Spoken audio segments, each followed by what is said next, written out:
సాధారణంగా కళాకారులు ఎక్కువ సెన్సిటివ్‌గా, ఎమోషన్స్‌తో ఉంటారు. తెరపై భయంకరమైన విలని చూపించినా కూడా వ్యక్తిగత జీవితంలోకొచ్చేసరికి వారు చాలా సున్నితమైన మనస్కులుగా, చిన్న విషయాన్ని కూడా తట్టుకోలేని భావోద్వేగాలను కలిగి ఉంటారు. ఒక విధంగా దేవుడు ఇది వారికిచ్చిన వరమైతే కొన్నిసార్లు అదే శాపంగా మారుతుంది. అలాంటి ఎవర్‌గ్రీన్ నటుల్లో ఇటీవల కాలంలో మరణించిన రఘువరన్ కూడా ఒకడు. ఈయన నిజానికి కేరళలోని పాలక్కాడ్ జిల్లాలోని ఓ ఊరిలో 1958లో జన్మించాడు. కానీ అతని తండ్రి వ్యాపార నిమిత్తం కేరళను వదిలి తమిళనాడులోని కోయంబత్తూరుకు ఫ్యామిలీని షిఫ్ట్ చేశాడు. దాంతో తన చదువు కూడా రఘువరన్ తమిళంలో కోయంబత్తూరులోనే చదివాడు. ట్రినిటీ కాలేజ్ ఆఫ్ లండన్లో పియానో కూడా నేర్చుకున్నాడు. Bachelor of arts in history చదువును సగంలోనే మానేసి తనకిష్టమైన నటన వైపు అడుగులు వేశారు. ఆ సమయంలో ఆయన తమిళం, కన్నడ, తెలుగు చిత్రాల్లో చిన్న చిన్న పాత్రలను, 1 నిమిషం 2 నిమిషాలు కనిపించే రేపిస్ట్ వంటి పాత్రలను చేశాడు. 1979-83 మధ్యలో ప్రముఖ తమిళ క్యారెక్టర్ ఆర్టిస్ట్ నాజర్ నిర్వహించిన చెన్నైకి చెందిన చెన్నై కింగ్స్ అనే ట్రూప్లో వేషాలు వేశాడు. ఇందులో పలువురు తమిళ, కన్నడ భాషలకు చెందిన సపోర్టింగ్ నటీనటులు పనిచేసేవారు. చెన్నైలోని అడియార్ ఇన్స్టిట్యూట్లో యాక్టింగ్లో డిప్లొమా సాధించాడు. ఆయన నాడు అనేక స్టూడియోలకు వేషాల కోసం తిరిగేవాడు. మంచి ఒడ్డు పొడుగు, కత్తి లాంటి తీక్షణమైన చూపులు, డైలాగ్ డెలివరీలో తనదైన పర్టిక్యులర్ వాయిస్, ఆయన మేనరిజమ్స్ ఎందరినో మెప్పించాయి. దాంతో ఆయనకు కొన్ని ఆర్ట్ ఫిల్మ్స్ వంటి వాటిల్లో హీరో వేషాలొచ్చాయి. వాటిల్లో ఆయనకు ఎన్నో అవార్డులు కూడా లభించాయి. ఆ తర్వాత కూడా కొన్ని చిత్రాల్లో నటించిన అవార్డులైతే వచ్చాయి కానీ కమర్షియల్ బ్రేక్ మాత్రం రాలేదు. సిల్క్ చిత్రంలోని ఆయన పాత్రకు మంచి గుర్తింపు వచ్చింది. ఇక ఈ చిత్రంలో విలన్గా వచ్చిన పేరుతో ఆయనకు హీరోగా, సపోర్టింగ్ క్యారెక్టర్స్లో విలన్గా అన్ని తరహా పాత్రలు వచ్చాయి. 1980ల మధ్యలో ఆయనకు విరివిగా హీరోల పాత్రలు వచ్చాయి. అవి బాగా ఆడి మంచి బిజినెస్ కూడా చేశాయి. ఆయన అదే రూట్లో వెళ్ళి ఉంటే తమిళంలో పెద్ద హీరో అయ్యేవాడు. కానీ ఆయనకు హీరోగా ఒకే టైప్ పాత్రలు చేయడం నచ్చదు.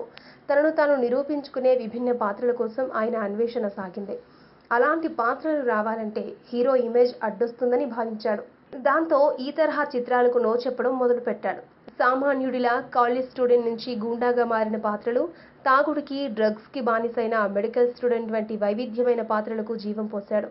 ఆయా పాత్రలే ఆయనకు భవిష్యత్తులో నిజ జీవితంలో ఎదురయ్యేలా చేస్తాయని ఆయన ఊహించలేకపోయాడు. మణిరత్నం, అంజలి వంటి చిత్రాలలో కీలకమైన పాత్రలు, హీరోగా పలు చిత్రాల్లో నటించిన తెలుగులో రామ్ గోపాల్ వర్మ దర్శకుడిగా, నాగార్జున హీరోగా వచ్చిన శివ చిత్రంలోని భవానీ పాత్ర ఆయనకు ఎంతో పేరు తెచ్చింది. ఆ తర్వాత ఆయనకు దిలీప్ కుమార్ నటించిన ఇజ్జత్దార్, సునీల్ శెట్టితో రక్షక్, అమితాబ్ బచ్చన్తో లాలా బాద్షా, మిథున్ చక్రవర్తితో హిట్లర్ చిత్రాల్లో నటించారు. ఇక హిందీలో జాకీ ష్రాఫ్ నటించిన గ్రహం చిత్రంలో ఆయన నానా పాటేకర్ చేయాల్సిన పాత్రను తాను చేసి జేజేలు అందుకున్నాడు. తన 26 ఏళ్ల కెరీర్లో నడక, నటన, డైలాగ్ డెలివరీ, మేనరిజమ్స్ ఇలా అన్నింటిలో తనకంటూ స్టైల్ ఏర్పరచుకున్నాడు.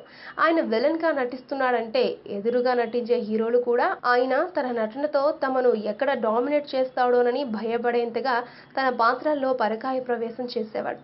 సరైన ప్రతినాయకుడుంటేనే హీరో ఎలివేట్ అవుతాడనే విషయం ఆయన నటించిన చిత్రాలను, ఆయన చేసిన పాత్రలను చూస్తే అర్థమవుతుంది. రజనీకాంత్ భాషలో మార్క్ యాంటోనీగా, ఒకే ఒక్కడు చిత్రంలో కరప్ట్ అయిన సీఎంగా ఇలా చెప్పుకుంటూ పోతే ప్రతి చిత్రంలోనూ ఆయన నటన వైవిధ్యంగా ఉంటుంది.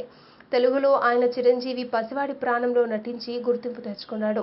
రుద్రనేత్ర, లంకేశ్వరుడిలో కూడా నటించాడు. ఇక శివతో ఇరగదీశాడు. ఆహాలో జగపతి బాబు సోదరుడిగా, సుస్వాగతంలో పవన్కి తండ్రిగా, నాగార్జునతో చైతన్య, ఆజాద్, మాస్, బాలకృష్ణతో సీమసింహం, మహేష్తో బాబీ, నాని, ఎన్టీఆర్తో నాగా, పవన్ కళ్యాణ్తో జానీ, చివరిగా పెళ్లికాని ప్రసాద్, మంజీరా చిత్రాల్లో నటించాడు. కాగా ఆయన హీరోగా, విలన్గా తన కెరీర్ బాగా ఊపు మీదున్న రోజుల్లోనే నటి నాగార్జున రెండో భార్య అమలతో ప్రేమలో పడ్డాడని వార్తలొచ్చాయి. కానీ ఇది కేవలం వన్ సైడ్ లవ్గా మారిందంటారు. చివరకు అమల నాగార్జునను పెళ్లి చేసుకోవడంతో ఆయన డ్రగ్స్కి, మద్యానికి బానిసై వాటిల్లోనే బతుకుతూ వచ్చాడని చెన్నై సినీ వర్గాలు అంటూ ఉంటాయి. ఆ తర్వాత ఆయన మరో నటి అయిన రోహిణిని 1996లో పెళ్లి చేసుకున్నాడు. వారికి 1998లో రిషి వరన్ అనే కుమారుడు కూడా పుట్టాడు. 2004లో ఈ జంట విడాకులు తీసుకున్నారు. 2008 మార్చి 19న ఆయన మరణించాడు. ఎక్కువగా డ్రగ్స్, మద్యం వాడకం వల్ల ఆయన శరీరంలోని అన్ని అవయవాలు, మరీ ముఖ్యంగా లివర్, ఇతర ఆర్గాన్స్ పూర్తిగా చెడిపోవడమే దీనికి కారణమని వైద్యులు తేల్చారు. ఆ సమయంలో ఆయన కందస్వామి అనే చిత్రంలో నటిస్తున్నాడు. ఆయన మరణంలో ఆ పాత్రకు ఆశీష్ విద్యార్థిని తీసుకుని రీషూట్ చేయించారు. ఓ టాలెంట్ ఉన్న నటుడు అలా ప్రేమలో విఫలమై వ్యసనాలకు బానిసై మరణించాడు కాదు, చావును తానే కొని తెచ్చుకున్నాడు. ఈ వీడియో మీకు నచ్చితే ఓ లైక్ కొట్టండి. మీ ఫ్రెండ్స్ కు షేర్ చేయండి. ఇలాంటి డిఫరెంట్ వీడియోలను మరిన్ని చూడాలనుకుంటే మా యూట్యూబ్ ఛానల్ ను సబ్స్క్రైబ్ చేయడం మాత్రం మరవకండి.